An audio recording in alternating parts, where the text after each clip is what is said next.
Hello, ಎಲ್ಲರಿಗೂ ನಮಸ್ಕಾರ. ನನ್ನ ಹೆಸರು ಉಸ್ಮಾನ್ ಅಂತ. ಮಿರಾಕಲ್ ಅಕ್ಯುಪಂಚರ್ ಆ್ಯಂಡ್ ಹಿಜಾಮಾ ಸೆಂಟರ್ನಲ್ಲಿ ಪ್ರಾಕ್ಟೀಸ್ ಮಾಡ್ತಾಯಿದ್ದೀನಿ.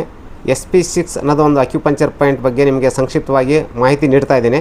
ಈ ಅಕ್ಯುಪಂಚರ್ ಇದರಲ್ಲಿ SP6 ಪಾಯಿಂಟನ್ನು ಎಲ್ಲೆಲ್ಲಿ ಬಳಸ್ತಾರೆ ಅಂತ ಹೇಳಿದರೆ, ಒಂದು ಡಯಾಬಿಟಿಕ್ ಕಾಯಿಲೆ, ಇನ್ನೊಂದು ಬ್ಲಡ್ ಪ್ರೆಷರು ಮುಖ್ಯವಾಗಿ ಹೇಳ್ತಾ ಇರೋದು, ಇನ್ನೊಂದು ಸ್ತ್ರೀ ರೋಗ ಕಾಯಿಲೆಗಳು ಅಂತ ಹೇಳಿದರೆ ಮುಟ್ಟಿನ ಸಮಸ್ಯೆ ಇರ್ಬೋದು, ವೈಟ್ ಡಿಸ್ಚಾರ್ಜ್ ಇರ್ಬೋದು, ಆಮೇಲೆ ಉರಿ ಮೂತ್ರ ಅಂತ ಹೇಳ್ತೀವಲ್ಲ ಅದರ ಸಮಸ್ಯೆ ಇದ್ದರೂ ಸಹಿತ ಇದು SP6 ಪಾಯಿಂಟನ್ನು ಬಳಸ್ತೀವಿ. ಇನ್ನೊಂದು PCOD, PCOS ಇದರಲ್ಲೂ ಸಹಿತ ಈ ಅಕ್ಯುಪಂಚರ್ ಪಾಯಿಂಟ್ SP6 ಬಳಸ್ತಾಯಿವಿ.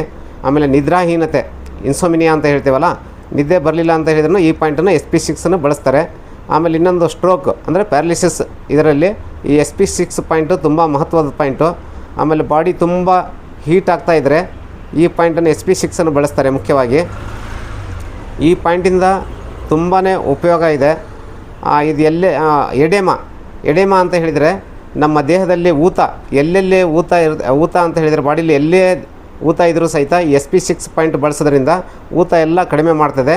ಈ ಪಾಯಿಂಟ್ ಎಲ್ಲಿ ಇರುತ್ತೆ ಅಂತ ಹೇಳಿದರೆ ನಮ್ಮ ದೇಹದಲ್ಲಿ ಕಾಲಿನಲ್ಲಿ ನೋಡಿ, ಇದು ಮೆಡಿಯಲ್ ಮೆಲಿಲಸ್ ಅಂತ ಹೇಳ್ತೀವಿ. ಇಲ್ಲಿ ಈ ಉಬ್ರ ಇರೋದು, ಇಲ್ಲಿಂದ 4 ಬೆರಳು ಮೇಲಕ್ಕೆ ಇಲ್ಲಿ ಒಂದು ಪಾಯಿಂಟ್ ಇದೆ ನೋಡಿ, ಇದು SP6 ಅಂತ. ಈ ಪಾಯಿಂಟ್ ಹೆಸರೇ SP6. ತುಂಬ ಮಹತ್ವದ ಪಾಯಿಂಟ್ ಇದು.